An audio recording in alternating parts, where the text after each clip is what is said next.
आज्ञा के अंदर है संसार, आज्ञा तोड़ डूबे मझधार। ओम तत्सत। आज्ञा का है सारा खेल। इस शीर्षक का ये अध्याय हमें उस ज्ञान तक ले जा रहा है जिस ज्ञान को हम कभी ध्यान में भी नहीं लाते। उस अध्याय को जीवन के खोल रहा है जो अध्याय हमने कभी पढ़ा ही नहीं और चलता है, उसमें हम जी रहे हैं। आज्ञा का है सारा खेल। ये अभी हमने इसके विषय में जाना है पहले पद में। ये सारा खेल आज्ञा का है। आज्ञा के अंदर है संसार। ये सारा का सारा संसार प्रभु की आज्ञा में चल रहा है। मानुष दिल में जरा विचार, जिसने रचा है ये संसार, ऐसा कारीगर जग से निराला कौन है। सूर्य पृथ्वी तेज बहार, चांद व तारों का विस्तार, इनको चलने का करता इशारा कौन है। गर्भ में भी तुझको जो खुराक पहुंचाने वाला, दांत थे ना जब तक वो दूध पिलाने वाला,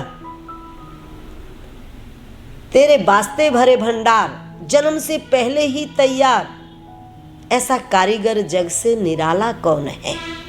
यह सारा संसार आज्ञा में चल रहा है।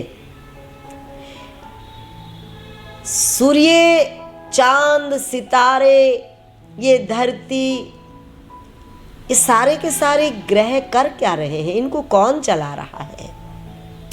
ये सारी एक आज्ञा है जो दिखाई नहीं देती और उनके भीतर अपना काम ऑटोमेटिक मोड पर लगी हुई ये आज्ञा काम करती है। परमात्मा ने मनुष्य को एक अधिकार दिया है जो किसी के पास नहीं है। पशु के पास नहीं, पक्षी के पास नहीं, वृक्षों के पास नहीं। श्वास वृक्ष भी लेते हैं, सिस्टम में वृक्ष भी रहते हैं, पर सब ऑटोमेटिक मोड पर रहते हैं।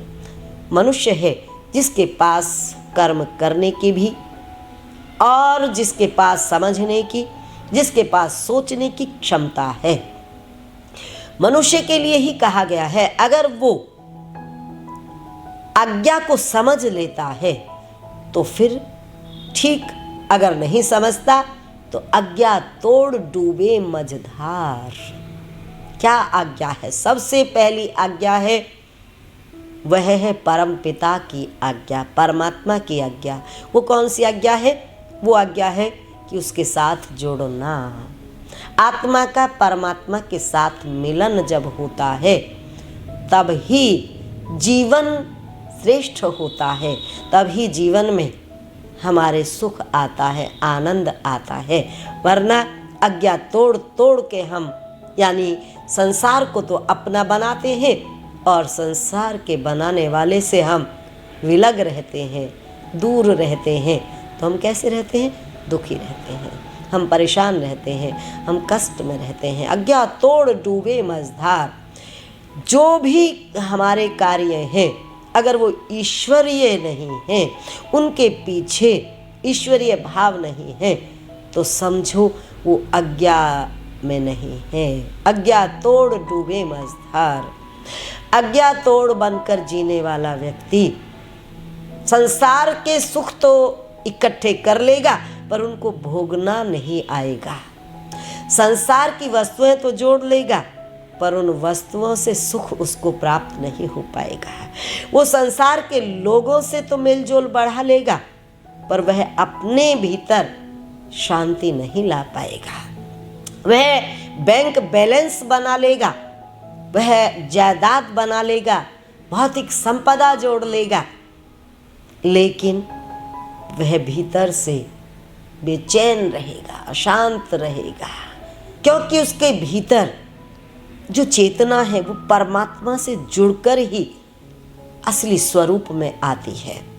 परमात्मा से जुड़े बगैर आत्मा एक तरह से लिप्त बनी रहती है, उसके ऊपर मल चढ़ा रहता है। अनावृत उसे करना है तो हमें परमात्मा की आज्ञा को समझना होगा और इसके लिए ही हम साधना करते हैं। योग के जो 8 अंग हैं यम नियम आसन प्राणायाम प्रत्याहार धारणा ध्यान समाधि, ये जो 8 अंग हैं, जो ये 8 अंग व्यंजन और स्वर के द्वारा शास्त्र में संग्रहित कर दिए गए हैं, इन 8 अंगों को हम प्रभु की आज्ञा माने और इस आज्ञा के अनुसार जीवन को जीना शुरू करते हैं।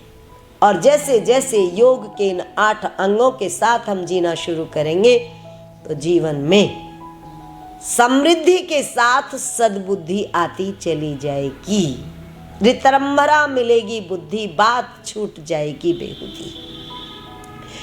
हम शोधन करेंगे अपना, ये आज्ञा है प्रभु की। हम मन का शोधन करें, तन के शोधन में लगे हुए हैं, मन का शोधन कर ही नहीं रहे हैं। हम मन का शोधन करें, तन के शुद्धि के बाद मन की शुद्धि, जल मिट्टी से शरीर की शुद्धि, सत से मन की करना और विद्या तप से होवे आत्मा बुद्धि की शुद्धि ज्ञान से करना। ये आज्ञा है प्रभु की।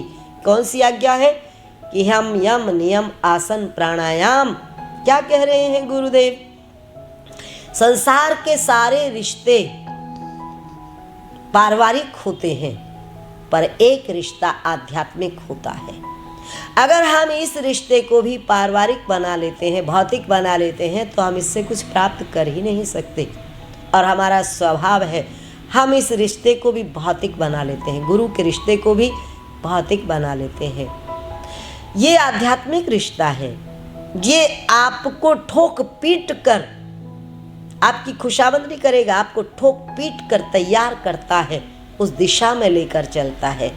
आप इस रिश्ते से ये उम्मीद न रखें कि वो आपको बाहर से लाड़ कर लेगा, प्यार कर लेगा। ये रिश्ता आपको बाहर से कैसा व्यवहार में कर सकता है?